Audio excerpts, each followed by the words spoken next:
الله لا إله إلا هو الحي القيوم لا تأخذه سنة ولا نوم له ما في السماوات وما يا أيها الذين آمنوا اتقوا الله وقولوا قولا سديدا يصلح لكم أعمالكم ويغفر لكم ذنوبكم ومن يطع الله ورسوله فقد فاز فوزا عظيما. وقال نبينا صلى الله عليه وسلم إن أصدق الحديث كتاب الله وأحسن الهدي هدي محمد وشر الأمور محدثاتها وكل محدثة بدعة وكل بدعة ضلالة وكل ضلالة في النار. கண்ணியத்திற்குரிய எல்லாம் அல்ல ஏக இறைவனின் நல்லடியார்களே, மனிதகுலம் தோன்றிய காலம் முதல் ஒவ்வொரு காலகட்டங்களில் வாழ்ந்த மனிதர்களுக்கு நேர்வழி காட்டும் பொறுப்பை இறைவன் ஏற்றுக்கொண்டான். நமக்கு முன்னால் வாழ்ந்த காலங்களிலே பல சமூக மக்களுக்கு அந்த சமூக மக்கள் எந்த மொழி பேசுகின்றார்களோ அதே மொழி பேசுகின்ற நபிமார்களை அவர்களுடைய சமுதாயத்தில் இருந்தே இறைவன் வெளிப்படுத்தினான். அந்த தூதர்களுக்கு வேதங்களையும் ஞானங்களையும் வழங்கி மனித குலத்திற்கு தான் சொல்ல விரும்பக்கூடிய அனைத்து கருத்துக்களையும் இறைவன் சேர்ப்பித்திருக்கின்றான். அல்லாஹ்வால் அனுப்பப்பட்ட அனைத்து நபிமார்களுமே நல்லவர்கள். அல்லாஹ்வால் அனுப்பப்பட்ட அனைத்து வேதங்களுமே சிறந்த வேதங்கள், சத்தியத்தை பேசுகின்ற வேதங்கள். இப்போது நாம் திருமறை என்கின்ற குர்ஆனை எப்படி பார்க்கின்றோம்? இது ஒரு சிறந்த வேதம், இது ஒரு அறிவுபூர்வமான ஒரு வேதம், இதில் உள்ள கருத்துக்களை யாராலும் வெல்ல முடியாது, இது சிறந்த அறிவுரைகளை மக்களுக்கு சொல்கிறது என்று இந்த திருக்குர்ஆனை பற்றிய எந்த உயர்வான சிந்தனைகளை வெளிப்படுத்துகின்றோமோ இதே போன்றுதான் ஒவ்வொரு காலகட்டங்களில் பல நபிமார்களுக்கு வழங்கப்பட்ட வேதங்களும் இப்படித்தான் இருந்தன. வேதங்களை நம்புவது என்பது ஈமானுடைய ஒரு பகுதி. நபிகள் நாயகம் ஸல்லல்லாஹு அலைஹி வஸல்லம் அவர்கள் சொன்னார்கள், மல் ஈமான், ஈமான் என்றால் என்ன என்று கேட்கப்பட்ட கேள்விக்கு பதிலளிக்கும் போது, துஅ்மினு பில்லாஹ் வ மலாயிகத்திஹி வ குதுபிஹி வ ரசூலிஹி வல் யௌமில் ஆகிரி வான் துஅ்மின பில் கத்ரி கைரிஹி வ ஷர்ரிஹி என்று பதிலளித்தார்கள். இதுல 6 விஷயங்கள் வருது. அதுல ஒரு அம்சம் என்னன்னா குத்துபிஹி, அல்லாஹ்வுடைய வேதங்களை நாம் நம்பிக்கை கொள்ள வேண்டும். குர்ஆன் என்கின்ற வேதத்தை மட்டுமல்ல, இதற்கு முன்னால் வாழ்ந்த நபிமார்களுக்கு இறைவன் வழங்கிய வேதங்களையும் நம்ம நம்பணும். அதை பின்பற்ற முடியாது, ஏன்னா அதுல சொல்லப்பட்ட கருத்துக்கள் நமக்கு தெரியாது. சிலவற்றை அல்லாஹ் நமக்கு எடுத்து சொல்லி இருப்பான். அந்த வேதங்களில் முந்தைய வேதங்களில் உள்ள அனைத்து கருத்து நமக்கு தெரியாது. அது இரண்டாவது, நம்ம அதை பற்றி பேசவில்லை. ஆனா அது அல்லாஹ்வின் வேதம் நம்ம நம்பணும், அது சிறந்த வேதம் என்று நம்ம நம்பணும். இது மார்க்கம் சொல்லக்கூடிய கருத்து. திருமறை குர்ஆன் வேதம் மட்டுமல்ல, இதற்கு முன்னாடி உள்ள அனைத்து வேதங்களுமே சத்திய வேதங்கள் தான். திருமறையை பற்றி அல்லாஹ் சொல்லும்போது என்ன சொல்கின்றான்?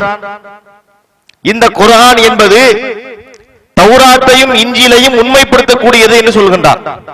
சூரத்துல் மாயிதாவுடைய துவக்க வசனத்திலே அல்லாஹ் சொல்கின்றான், நஸல அலைக்கல் கிதாப பில் ஹக்கி முஸத்திக்கல் லிமா பைன யதைஹி வ அன்ஸலத் தௌராத்த வல் இன்ஜீல். இந்த குர்ஆனை பற்றி அல்லாஹ் சொல்லும்போது, இது உண்மையை பேசுகின்ற ஒரு வேதத்தை உமக்கு அருளி இருக்கின்றோம், இது தௌராத்தையும் உண்மைப்படுத்துகின்றது, இன்ஜீலையும் உண்மைப்படுத்துகின்றது என்று அல்லாஹ் சொல்கிறான். அப்ப குர்ஆனும் உண்மை பேசுகிற வேதம், தௌராத்தும் உண்மை பேசிய வேதம், இன்ஜீலும் உண்மை பேசிய வேதம் நமக்கு விளங்குதா இல்லையா? இன்னொரு இடத்துல அல்லாஹ் மிக தெளிவாக சொல்கிறான், வ அன்ஸல்னா தௌராத்த ஃபீஹா ஹுதன் வ நூர், நாம் தௌராத் என்கின்ற அந்த வேதத்திலே நேர்வழியையும் ஒளியையும் அருளி இருந்தோம். அல்லாஹ் சொல்கின்றான். தௌராத் என்ற வேதம் எப்படிப்பட்ட வேதம்? அது சத்தியத்தை பேசிய வேதம், நேர்வழி காட்டிய வேதம், ஒளி பொருந்திய வேதம் என்று சொல்கின்றான்.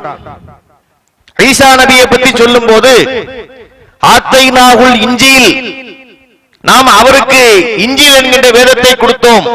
ஃபீஹி உதன் வ நூர், அந்த வேதத்திலே சத்தியம் இருந்தது, அதிலே ஒளி இருந்தது என்று அல்லாஹ் சொல்கின்றான். அப்ப நாம் என்ன புரிந்து கொள்ள வேண்டும் என்றால், குர்ஆன் மட்டும்தான் உண்மையான வேதம், முன்னாடி உள்ள வேதங்கள்லாம் உண்மை இல்லைன்னு புரியக்கூடாது. எல்லா வேதங்களும் சத்தியத்தை பேசிய வேதங்களாக இருந்தன. அப்ப இதுல என்ன நாம் கவனிக்கிறோம் என்றால், இதற்கு முன்பாக வேதம் கொடுக்கப்பட்ட போது அதை அந்த மக்கள் எப்படி அணுகினார்கள் என்பதையும் கவனிக்கணும். ஒரு காலகட்டத்தில் கொடுக்கப்பட்ட வேதத்தை அந்த மக்கள் சரியாக அணுகி இருந்தால் அந்த வேதமே போதுமானதா இருந்திருக்கும். அடுத்து ஒரு நபியை அனுப்ப வேண்டிய அவசியம் இருக்காது, இன்னொரு வேதத்தை அவருக்கு கொடுக்க வேண்டிய அவசியம் இருக்காது. உதாரணத்திற்கு பனி இஸ்ராயேல் சமுதாயத்தை எடுத்துக் கொள்ளுங்கள். பனி இஸ்ராயேல் சமுதாயத்திற்கு ஏராளமான தூதர்கள் வந்தார்கள். இன்ன பனி இஸ்ராயேல் தசூசுஹுமுல் அம்பியா, பனி இஸ்ராயேல் சமுதாய மக்களை நபிமார்கள் நிர்வகித்து வந்தார்கள் என்று அல்லாஹ் சொல்லுகிறார். ரசூலுல்லாஹ் அவர்கள் சொன்னாங்க, பல நபிமார்கள் வந்தார்கள். ஹலக்க நபி, ஒரு நபி போயிட்டாருன்னு சொன்னா ஹலஃபஹு நபி, அவருக்கு பிறகு இன்னொரு நபி அல்லாஹ் கொண்டு வந்தான் என்றெல்லாம் வரகொண்ட நபிமொழிகளை பார்க்கின்றோம். மூசா அலைஹிஸ்ஸலாம் அவங்க வந்ததுக்கு பிறகு இஞ்சிலே அருளப்பட்ட ஈசா நபி வந்தாங்க. ஒரே சமுதாயத்திற்கு, பனி இஸ்ராயேல் சமுதாயத்துக்கு தான் மூசா நபியும் வந்தாங்க முன்னாடி. பின்னாடி யார் வந்தா? ஈசா நபியும் வந்தாங்க. அதனாலதான் ஈசா நபியை பற்றி அல்லாஹ் சொல்லும் போது, ஈசா அவர்களுக்கு நாம் இஞ்சிலையும் கற்றுக் கொடுத்தோம், தௌராத்தையும் கற்றுக் கொடுத்தோம் அல்லாஹ் சொல்றான். நபி ஒரு நபி தான், அவருக்கு அருளப்பட்ட வேதம் இஞ்சில் தான். ஆனா அல்லாஹ் என்ன செய்கிறான், இவருக்கு இஞ்சிலை மட்டுமல்ல தௌராத்தையும் சேர்த்து கற்றுக் கொடுத்தோம். ஏன்னா ஒரே சமுதாயமா இருந்தாங்க. இப்படி இந்த வேதங்களை பற்றி உள்ள பல செய்திகளை இஸ்லாமிய மார்க்கம் நமக்கு சொல்லுதுங்க. அப்ப இந்த வேதங்களை இந்த சமுதாய மக்கள் அதை கவனித்திருந்தால், அதில் உள்ள கருத்துக்களை உள்வாங்கி இருந்தால், அதை தங்களுடைய வாழ்வியலாக மாற்றி இருந்தால், அடுத்தடுத்த நபிமார்களுக்கோ அடுத்தடுத்த வேதங்களுக்கோ வேலையே இல்லாம போயிருக்கும். ஆனா அந்த மக்கள் சரியா பண்ணல. அந்த வேதத்தின் மீது ஒரு போலியான பக்தியை தான் அவர்கள் வெளிப்படுத்தினார்கள். வேதம் முக்கியம்னு அவனுக்கு தெரியும், வேதத்தை தூக்கிக் கொண்டே திரிந்தார்கள். ஆனா அதனுடைய கருத்துக்களை அவர்கள் கவனிக்கவில்லை. இதற்கு ஏராளமான சான்றுகளை நம்ம பார்க்கலாம். இப்ப நபிகள் நாயகம் ஸல்லல்லாஹு அலைஹி வஸல்லம் காலத்திலே வாழ்ந்த யூதர்கள், அந்த யூதர்கள் சில விஷயங்களை பண்றாங்க. அவங்களுக்கு ஒரு வேதம் இருந்துச்சு, அன்னைக்கு வச்சிருந்தாங்க. அல்லாஹ் கொடுத்த வேதமாக இல்லை, பலவற்றை மாற்றி வைத்திருந்தார்கள். அதுல பல விஷயங்களை மாற்றினாலும் கூட சில விஷயங்கள் உண்மையாகவும் இருந்தது. உண்மையும் பொய்யும் கலந்த வேதமாகத்தான் அவங்க அதை வச்சிருந்தாங்க. அதை பல நேரங்கள்ல நம்ம பார்க்கின்றோம். ஒரு சம்பவம் ஒன்று நடக்குது. நபி ஸல்லல்லாஹு அலைஹி வஸல்லம் ஆட்சி காலம் மதீனாவிலே நடந்து கொண்டிருக்கும் போது ஒரு யூதர் ஒரு குற்றம் சாட்டப்படுகிறார். என்ன குற்றம்? விபச்சாரம் செய்து விட்டார், அந்த யூதர் விபச்சாரம் செய்து விட்டார் என்று குற்றம் சாட்டப்பட்டு நபிகளாரிடத்திலே அவர் அழைத்து வரப்படுகின்றார். நல்லா கவனிக்கணும், ரசூலுல்லாஹ் ஒரு இஸ்லாமியர், தப்பு பண்ணவர் ஒரு யூதர். அவரை ரசூலுல்லாஹ் கூட்டு வந்து நிப்பாட்டுறாங்க. அப்ப நபி ஸல்லல்லாஹு அலைஹி வஸல்லம் கேக்குறாங்க, சரி உங்களுடைய வேதத்திலே, நீங்க கையில வச்சிருக்கிற வேதத்திலே இந்த தப்புக்கு என்ன தண்டனை, உங்க வேதத்தின்படி என்ன தண்டனை என்று கேட்கின்றார்கள். உடனே அவங்க என்ன சொல்றாங்கன்னா, நாங்க அவர்களை கேவலப்படுத்துவோம், பெரிய தண்டனை எல்லாம் சொல்லாம ரொம்ப லேசான விஷயங்களை கேவலப்படுத்துவோம், அவங்களை நாங்க சிறுமப்படுத்துவோம், அந்த மாதிரி விஷயங்களை ஒன்று ரெண்டு விஷயங்களை ரசூலுல்லாஹ்வுக்கு முன்னாடி சொல்றாங்க. அந்த சபையில யார் இருக்கிறான்னு பார்த்தா அப்துல்லா இப்னு சலாம் ரலியல்லாஹு அன்ஹு என்ற ஒருத்தர் இருக்கிறார். இந்த அப்துல்லா இப்னு சலாம் ரலியல்லாஹு அன்ஹு சொர்க்கவாசியின் நற்செய்தி சொல்லப்பட்டவர். இவர் யாருன்னு சொன்னா, இவர் யூத மதத்திலிருந்து இஸ்லாத்தை ஏற்றுக்கொண்டவர். பொதுவாக இது ரொம்ப குறைவா இருக்கும், யூதர்கள் இருந்து இஸ்லாத்தை ஏற்கிறது எண்ணிக்கையிலே குறைவாகத்தான் இருக்கும். இவர் யூத மதத்திலிருந்து இஸ்லாத்துக்கு வந்தவர். யாரு? அப்துல்லா இப்னு சலாம் ரலியல்லாஹு அன்ஹு. யூத மதத்திலிருந்து வந்தார்னா ஒரு சாதாரண யூதரா அவர் இருக்கல, அங்க உள்ள ஆலிம்சாவா இருக்கிறார். அங்க உள்ள வேதங்களை படித்து அதனுடைய கருத்துக்களை எல்லாம் மக்களுக்கு போதிக்கக்கூடிய நிலையிலே உள்ளவர் யாரு? அப்துல்லா இப்னு சலாம் என்பவர். அப்ப இந்த வேதத்தை பத்தி தெரியுமா இல்லையா?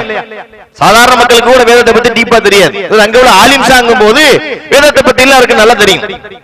அப்ப இவருக்கு தெரியுது இவங்க பொய் சொல்றாங்க, நபிகள் நாயகம் கேட்கும் போது இவங்க உண்மைக்கு புறம்பா ஒண்ணு சொல்றாங்க அப்படின்னு தெரியுது. அப்ப அவர் குறுக்கிடுகின்றார், அல்லாஹ்வுடைய தூதரே இவங்க பொய் சொல்றாங்க, இப்படி கிடையாது, இவங்க சொல்றது மாதிரி அதுவும் இருக்குது. கூடுதலா என்ன இருக்குன்னா, விபச்சாரம் செய்தவர்களுக்கு ரஜும் இருக்கிறது. ரஜும் என்று சொன்னால் கல்லால் எறிந்து கொல்லப்படுதல், கல்லால் எரியப்படும், அவர்கள் உயிர் பிரிகின்ற வரைக்கும் கல்லால் அடிக்கணும். இதுவும் வேதத்தில் இருக்கு. அப்படி அவங்க இல்லங்கிறாங்க. அப்படியா? உங்க வேதத்தை கொண்டு வாங்க, உங்க வேதத்தை கொண்டு வந்து படிங்க அப்படின்னு சொல்லும் போது நல்லா கவனிங்க, எந்த அளவுக்கு அவர்கள் மோசமா இருந்தாங்கன்னு பாருங்க. முன்னாடி இருக்கிறது யாரு? அல்லாஹ்வுடைய தூதர். கூடவே பக்கத்தில் நிற்கிறது யாரு? அப்துல்லா இப்னு சலாம் ரலியல்லாஹு அன்ஹு. ஏற்கனவே யூத மதத்திலிருந்து போனவர், அவருக்கு எல்லாம் தெரியுங்கிறதும் தெரியும். அப்ப வேதத்தை பிரித்து அவங்க படிக்கிறாங்க, எழுத்து வடிவத்தில் இருந்திருக்கு. அதை படிக்கும் போது ஒருத்தர் வாசிக்கிறாரு, கையை வச்சு ஒரு இடத்த மறைச்சுக்கிட்டார். புத்தகத்தை வாசி நம்ம கொஞ்சம் மேல கை வச்சு பிடிப்போம், அல்லது கீழே சைடுல கை வச்சு பிடிப்போம் பாருங்க. இவரை எப்படி பிடிச்சாருன்னு தெரியல, மொத்தத்துல ஒரு ஏரியாவை கையை வச்சு மறைச்சுக்கிட்டு அதை மேலைங்களையும் பிடிச்சிருப்பார் போல இருக்கு. அப்துல்லா இப்னு சலாம் அவங்க சொல்றாங்க, முதல்ல உன் கையை எடுங்கிறாங்க, உன் கையை எடுத்துட்டு படி. கையை எடுத்தா அங்க என்ன இருக்கிறது? கொல்லப்பட வேண்டும் என்று சட்டம் இருக்கிறது. அல்லாஹ்வுடைய தூதருக்கு முன்பாகவே ஒரு பொய்யை சொல்லித்தான் புத்தகத்தை கொண்டு வான்னு கேட்டோம். அப்பமாவது வாசிட்டு போயிருக்கலாம், புத்தகத்தையும் கொண்டு வந்து கையை வைத்து மறைக்கக்கூடிய அளவிற்கு இந்த வேதத்தை இவர்கள் மோசமாக அந்த வேதத்தை அணுகி இருப்பதை நம்ம பார்க்கின்றோம். இதுதான் அவங்களுடைய நிலையாக இருந்தது. அதே போல அவர்களை பற்றி அல்லாஹ் திருமறையிலே சொல்லும் போது, மஸலுல்லதீன ஹும்மிலு தௌராத்த சும்மலம் யஹ்மிலுஹா கமஸலில் ஹிமாரி யஹ்மிலு அஸ்ஃபாரன், சூரத்துல் ஜும்ஆ என்ற அத்தியாயத்திலே அல்லாஹ் குறிப்பிடுகின்றான். அந்த சமுதாய மக்களுக்கு, பனு இஸ்ராயேல் சமுதாய மக்களுக்கு தௌராத் என்கின்ற வேதம் கொடுக்கப்பட்ட போது அதை அவர்கள் கழுதைகள் சுமப்பதை போல சுமந்தார்கள் என்று அல்லாஹ் சொல்கின்றான்.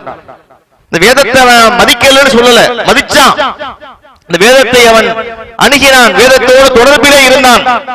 அந்த தொடர்பு எப்படி இருந்துச்சுன்னா, ஒரு கழுதை வேதம் சுமக்கிற மாதிரி இருக்கு. அப்படின்னா என்ன? அந்த உதாரணத்துக்கு என்ன பொருள்? ஒரு கழுதை வருதுங்க, அந்த கழுதையினுடைய முதுகிலே விலை மதிப்புள்ள பொருட்கள் ஏற்றப்பட்டிருக்கு. தங்கம் இருக்கு, வைரம் இருக்கு, பிளாட்டினம் இருக்கு, என்னென்னமோ விலை உயர்ந்த பொருட்கள் எல்லாம் இருக்குல்ல. அதை ரோலக்ஸ் வாட்ச் இருக்குன்னு வச்சுக்கிறோமே, அதெல்லாம் பல லட்சங்கள் பல கோடி பெருங்குறாங்க. அந்த மாதிரி எல்லாம் வச்சு ஒரு கழுதையினுடைய முதுகிலே வச்சு தூக்கிட்டு வர்றாங்க. இந்த கழுதைக்கு தன்னுடைய முதுகிலே ஏற்றப்பட்டு இருக்கக்கூடிய பொருளுடைய தரம் தெரியுமா, மதிப்பு தெரியுமா? அது சும்மா தூக்கிட்டு போய் அது எல்லா வெயிட்டும் ஒண்ணுதான். 10 கிலோ கல்ல தூக்கி வச்சாலும் வெயிட்டா தான் பார்க்கும், 10 கிலோ தங்கத்தை தூக்கி வச்சாலும் அது வெயிட்டா தான் பார்க்கும். இப்ப நம்ம ஒரு 10 கிலோ கல்ல தூக்கிட்டு போறோம், கொண்டே டமால்னு போடுவோம். 10 கிலோ தங்கத்தை கொண்டு போறோம், அப்படி கொண்டு போவோமா? அதை பார்த்து யாரும் தூக்கிட்டு போயிடக்கூடாது, அதை ஒழுங்கா கொண்டு சேர்க்கணும்னு அதை எவ்வளவு முக்கியத்துவம் கொடுத்து பார்ப்போம், வித்தியாசப்படுத்தி பார்க்கிறோம்ல. ஒரு கழுதைக்கு இது தெரியாது, எல்லாமே அது வெயிட் தான். அதை கொண்டு போய் எங்க கொண்டு போய் அதை இறக்கி வைக்கிற வரைக்கும் அது தூக்கிட்டு தெரியும், அவ்வளவுதான். எப்படி அந்த கழுதைக்கு முதுகிலே சுமத்தப்படுகிற பொருளுடைய மதிப்பு தெரியாதோ, அதே போல இவர்கள் வேதத்தை சுமந்தார்கள், வேதத்தினோடு தொடர்பில் இருந்தார்கள். அந்த வேதத்தின் உண்மையான மதிப்பு அவர்களுக்கு உரைக்கலன்னு அதுக்கு அர்த்தம். வேதம் இருந்துச்சு, அந்த வேதத்தை அவர்கள் முறையா அணுகல, ஒழுங்கா படிக்கல, அதில் உள்ள கருத்துக்களுக்கு உரிய முக்கியத்துவம் கொடுக்கல, அதில் சொல்லப்பட்ட செய்திகளை தங்களுடைய வாழ்வியலா மாத்தல என்று அல்லாஹ் சொல்லக்கூடிய இந்த ஒரு உதாரணத்துக்குள்ள பல விளக்கங்கள் இருக்கிறது. அப்ப அந்த சமுதாய மக்கள் அல்லாஹ்வால் கொடுக்கப்பட்ட அற்புதமான தௌராத் என்கின்ற வேதத்தை ஒழுங்கா படிச்சு பின்பற்றல என்று திருமறை குர்ஆனிலே அல்லாஹ் எச்சரிக்கை பண்றான். திருமறை குர்ஆனிலும் சரி, ரசூலுல்லாஹ்வுடைய வாழ்க்கை வரலாற்றிலும் சரி, நமக்கு சொல்லப்படக்கூடிய வரலாற்று செய்திகள்ல நமக்கு ஒரு முக்கியமான படிப்பினை இருக்கு. அது வெறுமனே ஒரு தகவலாக மட்டும் நமக்கு சொல்லப்படுறது இல்லை. முன்னாடி வாழ்ந்த சமுதாயத்தினுடைய செய்திகளை பத்தி அல்லாஹ் நமக்கு சொல்றான். வேலை வெட்டி இல்லாம சும்மா தெரிஞ்சுக்கிறோம், ஒரு இன்ஃபர்மேஷன், ஒரு தகவலுக்காகவா அல்லாஹ் நமக்கு சொல்றான்? இல்லை, நமக்கு சொல்லப்படக்கூடிய எல்லா செய்திகளிலும் ஒரு படிப்பினை இருக்க வேண்டும். இப்லீஸை பத்தி அல்லாஹ் சொல்கிறான், ஃபிரௌனை பற்றி சொல்கிறான், முன்னாடி வாழ்ந்த சமுதாய மக்கள் உள்ள காரூனை பற்றி சொல்கிறான். எல்லாத்திலையும் படிப்பினை இருக்குல்ல. இப்ப காரூன் என்ற ஒருத்தன் ஒரு பெரிய பணக்காரன் இருந்தான். அவனுக்கு கொடுக்கப்பட்ட செல்வம் இன்னைக்கு உலகத்துல எவன்ட்டையும் கிடையாது. அப்படிப்பட்ட செல்வம் கொடுக்கப்பட்ட போது அவன் இறைவனை ஏற்கவில்லை, அவன் பெருமையடித்தான், இது தன்னுடைய அறிவினால் கிடைத்த செல்வம் என்று வாதிட்டான் என்பது வரலாற்று செய்தி. இது வெறுமனே வரலாற்று தகவலா? இது உள்ள படிப்பினை ஒண்ணு இருக்குதா இல்லையா? இன்னைக்கும் ஒரு பணக்காரன் இருக்கிறான், இன்னைக்கும் ஒரு பணக்காரன் இதே மாதிரி ஒரு வேலையை பண்றான்னா இது என்ன அர்த்தம்? காரூன்ல இருந்து இவனுக்கு படிப்பினை இருக்குன்னு அர்த்தம். அப்ப அல்லாஹ் நமக்கு சொல்லக்கூடிய செய்திகள் எல்லாமே ஒரு தகவல் கிடையாது. இஸ்லாம் என்பது ஒரு வாழ்வியல். அதிலிருந்து நாம் பெற வேண்டிய பாடங்களை பெறணும். அதே அடிப்படையில் பார்க்கின்றோம், இந்த வேதங்கள் கொடுக்கப்பட்ட சமுதாயம் அதை ஒழுங்கா படிக்கல, ஒழுங்கா பின்பற்றல, அதுக்குரிய முக்கியத்துவத்தை கொடுக்கல என்பதை கடந்த கால வரலாறுகளில் இருந்து அல்லாஹ் நமக்கு போதிக்கின்றான். இந்த விஷயங்கள் திருமறை குர்ஆனுக்கும் பொருந்தும். நமக்கு கொடுக்கப்பட்ட வேதத்தை நாம் எப்படி வைத்திருக்கிறோம், அது எப்படிப்பட்ட வேதம், அதில் உள்ள கருத்துக்களை நாம் எப்படி அணுகுகின்றோம், அதில் உள்ள வார்த்தைகளை நாம் நடைமுறைப்படுத்துகின்றோமா என்ற கேள்விகள் இன்றைக்கும் இருக்கிறது. அன்றைய காலத்திலே தௌராத்தை அந்த மக்கள் எப்படி தப்பா எடுத்துக்கொண்டார்கள், அந்த சமுதாய மக்கள், பனி இஸ்ராயேல் சமுதாய மக்கள் மத்தியிலே என்ன பிரச்சனை இருந்ததோ அதே பிரச்சனை இன்றைக்கும் நம்ம மத்தியிலேயும் இருப்பதை பார்க்கின்றோம். குர்ஆன் என்பது, குர்ஆன்ங்கிறது எப்படிப்பட்ட வேதம், அதை பாத்தீங்கன்னா அதை உள்செய்யாம தொடக்கூடாது. அப்படி மார்க்க சட்டம் கிடையாது. உள்செய்யாம கூட தொடக்கூடாது, கீழே வைக்க கூடாது, அதை ஒரு கவர்ல போட்டு பத்திரமா வைக்கணும் என்றெல்லாம் நினைக்கக்கூடியவங்க அந்த குர்ஆன் சொல்லக்கூடிய கருத்துக்களை கவனித்தார்களா? குர்ஆன் என்பது எப்படிப்பட்ட ஒரு வேதம்?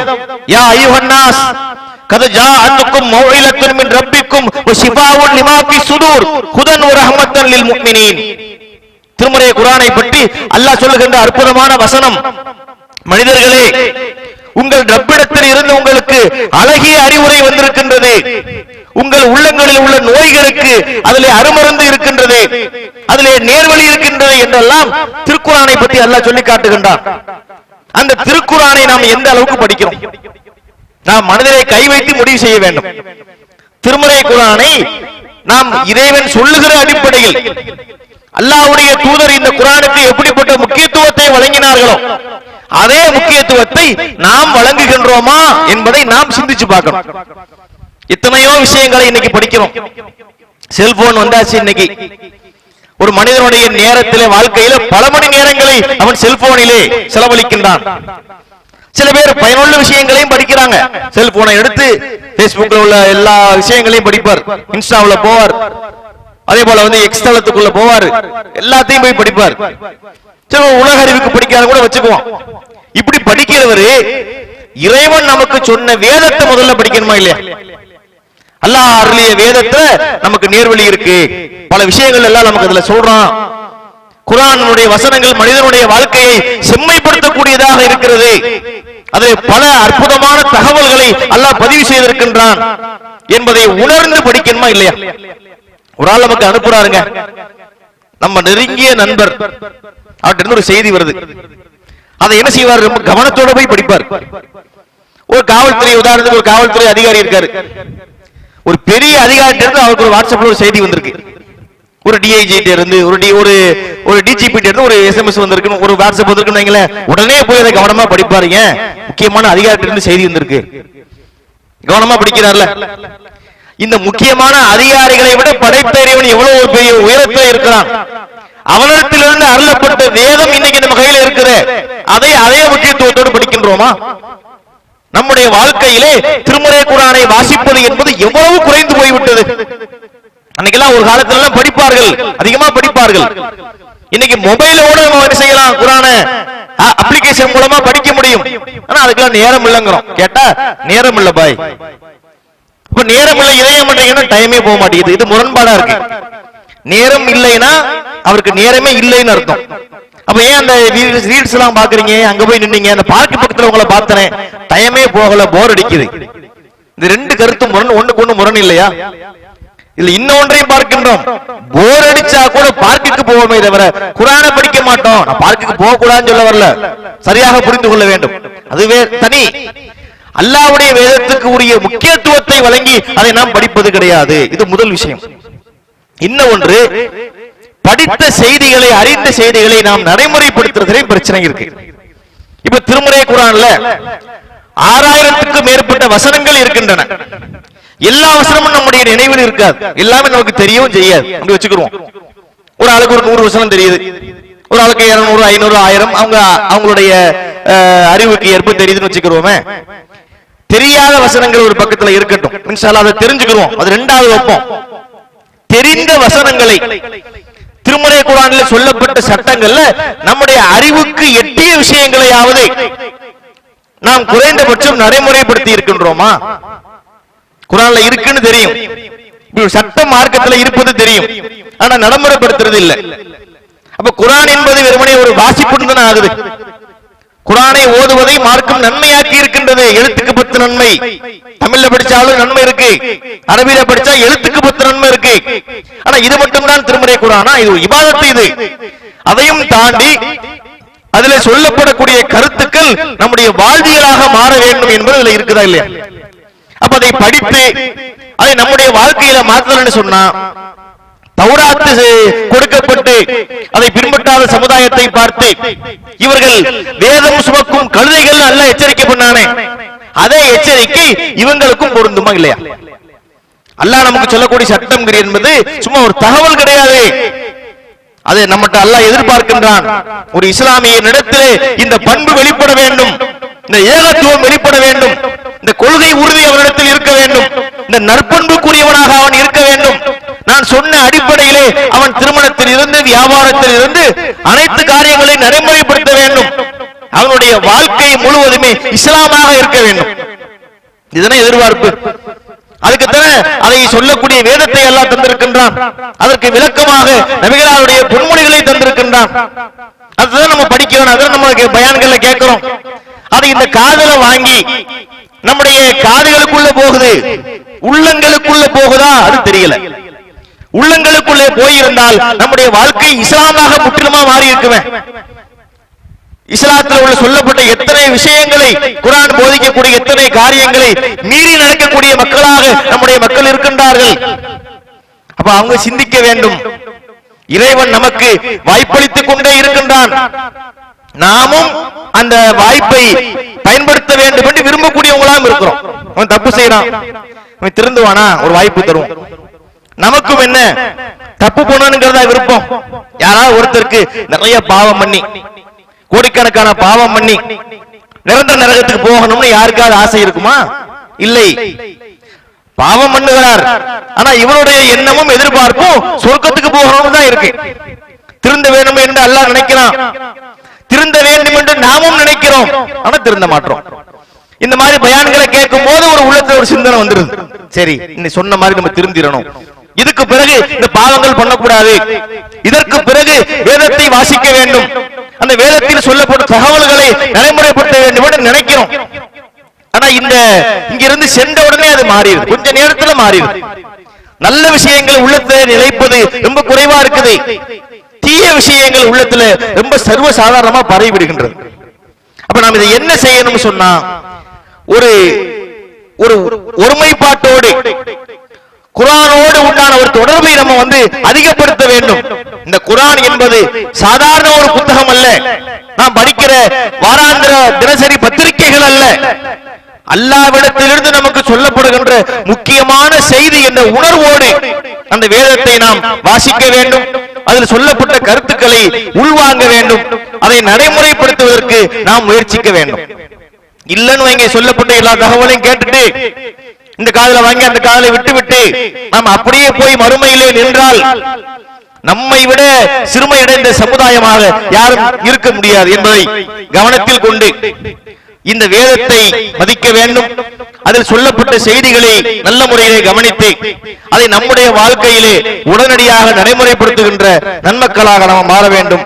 அப்படிப்பட்ட நல்ல ஒரு வாய்ப்பினை உங்களுக்கும் எனக்கும் இறைவன் தந்துள்ள வேண்டும் என்று கூறி என்னுடைய இந்த முதல் உரையை நிறைவு செய்கின்றேன். வாஹிரு தஅவானா அனில் ஹம்துலில்லாஹி ரப்பில் ஆலமீன்.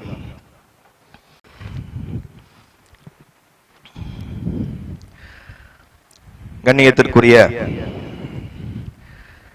எல்லாம் அல்ல ஏக இறைவனின் நல்லடியார்களே, இறைவன் நமக்கு சொல்லியிருக்கக்கூடிய கட்டளைகளிலே பலவிதமான கட்டளைகள் இருக்கு. அதுல நன்மையை ஏவி தீமையை தடுக்க வேண்டும், வறியவர்களுக்கு உதவ வேண்டும், சிரமப்படக்கூடிய மக்களுக்கு நாம் துணை நிற்க வேண்டும், ஒரு மனிதரை வாழச் செய்ய வேண்டும் என்றெல்லாம் நிறைய அறிவுரைகள் நமக்கு இருக்கு. அப்ப இவை அனைத்தையுமே உயிர்ப்பிக்கக்கூடிய இஸ்லாம் சொல்லக்கூடிய அந்த செய்திகளை, செயல்பாடுகளை நடைமுறைப்படுத்தக்கூடிய பல பணிகளை நம்முடைய ஜமாஅத்தின் வாயிலாக நாம் முன்னெடுக்கின்றோம். தாவா பணிகள் என்று எடுத்துக்கொண்டால் நம்ம சக்திக்கு உட்பட்டு நமக்கு என்ன இயலுமோ ஒவ்வொரு பகுதியிலையும் நம்ம கிளைகள் செயல்படுது. தமிழகத்துல எல்லா மாவட்டங்களிலும் நம்முடைய ஜமாஅத்தினுடைய செயல்பாடுகள் இருக்கு. ஒவ்வொரு பகுதிகள், குறிப்பாக இஸ்லாமியர்கள் வாழ்கிற மஹல்லாக்களிலே ஒரு கிளை அமைத்து மர்கஸ் அமைத்து அங்கு நம்மால் ஆன மார்க்க மற்றும் சமுதாய பணிகளை நாம் செய்து கொண்டிருக்கிறோம். நீங்க அன்றாட செய்திகளாக பார்த்திருப்பீங்க. திருமண பிரச்சாரங்கள், மெகாபோன் பிரச்சாரங்கள், பொதுக்கூட்டங்கள், அதுபோல இரத்த தான நிகழ்ச்சிகள், அதுபோல மக்களுக்கு ஆம்புலன்ஸ் சேவை என்று மார்க்க மற்றும் சமுதாய பணிகள், கல்வி வழிகாட்டு நிகழ்ச்சிகள், மக்தப் மதரசாக்கள், நிறைய சொல்லிட்டே போகலாம். ஏராளமான பணிகளை நாம் செய்து கொண்டிருக்கிறோம். அப்ப இந்த பணிகளை செய்ய வேண்டும் என்று சொன்னால் அதற்குரிய பொருளாதாரம் தேவை என்று ஒன்று இருக்கிறது. நம்முடைய ஜமாத் என்பது 3 நிர்வாக அடுக்குகளை கொண்டது.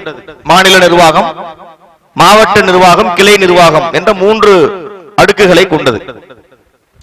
இதுல மாநிலத்துக்கும் கிளைக்கும் இடையிலே இந்த மாவட்ட நிர்வாகம் இருக்கிறாங்க. இந்த மாவட்ட நிர்வாகத்திற்கும் இந்த பணிகளை முன்னெடுப்பதற்கு அவங்க தான் கிளைகளுக்கு வழிகாட்டுவாங்க, உரிய ஆலோசனைகள் கொடுப்பாங்க. சில தாவா பணிகளை மாவட்டத்திலிருந்து செய்வாங்க. ஆம்புலன்ஸ் மாதிரியான பணிகளை மாவட்டத்தின் மூலமாக நடைமுறைப்படுத்துவாங்க. அப்படிலாம் இருக்கு. இந்த வசூல் என்று வரக்கூடிய நேரத்தில் மாவட்டத்தில் வசூல் பெறுவதில் ஒரு சிக்கல் இருக்கிறது. கிளை மக்கள் என்ன செய்வாங்கன்னா அங்கக்குள்ள மர்கஸ்ல போய் அங்கே நிறைய கொடுத்துருவாங்க. நான் யதார்த்தத்தை சொல்கிறேன், பொதுவாக உள்ளதை சொல்கிறேன். கிளை மக்கள் அந்த கிளையிலே அந்த மர்கஸுக்கு, அந்த பள்ளிக்கு, அந்த பள்ளியினுடைய தேவைகளுக்கு என்ன செய்வாங்கன்னா நேரடியாக அந்த போய் அந்த கிளைகள்ல ஈஸியாக வசூல் கொடுத்துருவாங்க. ஆனா ஒரு மாவட்டத்துக்கு வருகின்ற வசூல் என்பதிலே நிறைய சிரமங்கள் இருக்கு. ஆனா மாவட்டத்துக்கும் செலவினங்கள் இருக்கு. இந்த பணிகளை செய்வதில் அவங்களுடைய பங்களிப்பும் அதிகமாக இருக்கிறது. அந்த அடிப்படையிலே மாவட்டத்திற்கான வசூலை நம்ம கொடுக்கக்கூடிய நிலைகளை நாம் ஏற்படுத்த வேண்டும். அந்த வகையிலே இந்த முஹர்ரம் மாதத்தினுடைய 2வது ஜும்மாவுடைய வசூலை இந்த பணிகளுக்காக கொடுக்க வேண்டும் என்று ஏற்கனவே உங்களுக்கு அறிவிப்பு செஞ்சிருப்பாங்க. இது ஏற்கனவே தகவல் புதுசு கிடையாது, உங்களுக்கு சொல்லப்பட்ட தகவல் தான். ஆனால் 2வது வாரத்துடைய ஜும்மா என்பது ஆஷுரா நாளாக இருந்த காரணத்தினால, சில காரணங்களால அது இந்த வாரத்துக்கு தள்ளப்பட்டிருக்கு. அப்ப இந்த வாரத்தினுடைய இந்த ஜும்மா வசூல் என்பது மாவட்டத்தினுடைய மார்க்க மற்றும் சமுதாய பணிகளுக்காக தரப்பட இருக்கின்றது. இது எல்லா இந்த குமரி மாவட்டத்தில் எல்லா கிளைகளையும் இது வசூல் செய்யப்பட இருக்கின்றது. அப்ப ஜும்மா முடிந்த உடனே வெளியில என்ன செய்வாங்க, அதுக்குரிய மாவட்ட பணிகளுக்காக உங்களுடைய செல்வங்களை தாருங்கள் என்று வெளியில வசூல் செய்வாங்க. அப்ப இந்த பணிகளுக்காக நம்ம நிறைய செய்யணுங்க. அதாவது இறைவன் நமக்கு தரக்கூடிய செல்வங்கள் என்பது நம்ம குடும்ப செலவினங்கள், அது செய்யணும். நம்முடைய பிள்ளைகளை வளர்க்கிறது, தாய் தகப்பனுக்கு கொடுக்கிறது, இது எல்லாமே இருக்கு. இதை தாண்டி இறை வழியிலே செலவு செய்தல் அப்படின்னு ஒண்ணு இருக்கிறது. இந்த மாதிரியான நற்காரியங்களுக்கு நாம் செய்கிற செல்வங்கள் என்பது அது நமக்கு மறுமையில பல மடங்கு நன்மையாக திரும்பி வரும். நமக்கு ஒரு சின்ன ஒரு கொடுக்கலாம வேணாம நம்ம யோசிக்கிறோம். நீங்க இந்த நன்மையை கணக்கு பண்ணீங்கன்னு வைங்க, நம்ம பாக்கெட்ல அமுக்கி வைக்க மாட்டோம், அதை அள்ளி போட்டு போயிடும். அப்ப அது மாதிரியாக நமக்கு நன்மைகள் செய்வதற்கு நிறைய வாய்ப்புகளை அல்லாஹ் தருகின்றான். இறுதியாக ஒரு செய்தியை சொல்லி நிறைவு செய்கின்றேன். மறுமையிலே ஒரு மனிதனுடைய வெற்றி எப்படி தீர்மானிக்கப்படும் அப்படின்னா, ஒரு நன்மைகளும் தீமைகளும் நிறுத்து பார்க்கப்படும். ஒரு மீசான் ஒரு தராசு இருக்கு, அதுல நன்மை ஒரு பக்கம் தீமை ஒரு பக்கம் போட்டு நிறுத்து பார்க்கப்படும். மன் சகுலத் மவாசீனுஹு ஃபஹுவ ஃபீ ஈஷத்திர் ராலியா, யாருடைய அந்த நன்மை தட்டுக்கள் கனத்து விட்டனவோ அவர் அல்லாஹ்வுடைய பொருத்தத்திற்குரிய ஒரு வாழ்க்கையிலே இருப்பார். மன் ஹஃபத் மவாசீனுஹு ஃபஉம்முஹு ஹாவியா, யாருடைய நன்மை தட்டுக்கள் எடை குறைந்து விட்டதோ, யாருடைய தீமை தட்டுக்கள் கனத்து விட்டதோ அவர் ஹாவியா என்ற நரகத்திலே இருப்பார். இது மார்க்கம் சொல்லக்கூடிய செய்தியா இருக்கிறது. அப்போ நன்மைகளை நாம் அதிகப்படுத்தி கொண்டே இருக்க வேண்டும். அதற்கு இது மாதிரியான காரியங்கள் நமக்கு ஒரு வாய்ப்பாக இருக்கின்றது. எனவே இது மாதிரியான விஷயங்கள் வருகின்ற நேரத்திலே நம்மால் இயன்ற விஷயங்களை நன்மையை நாடி அதிகமாக செய்வதற்கு நாம் முயற்சிக்க வேண்டும். அப்ப இந்த ஜும்மாவுடைய வசூல் என்பது மாவட்டத்தினுடைய பணிகளுக்காக வழங்கப்பட இருப்பதால் உங்கள் செல்வங்களை நீங்கள் நிறைவாக தந்து உதவுமாறு கேட்டுக்கொண்டு என்னுடைய உரையை நிறைவு செய்கின்றேன். வாஹிரு தஅவானா அனில் ஹம்துலில்லாஹி ரப்பில் ஆலமீன். அஸ்ஸலாமு அலைக்கும்.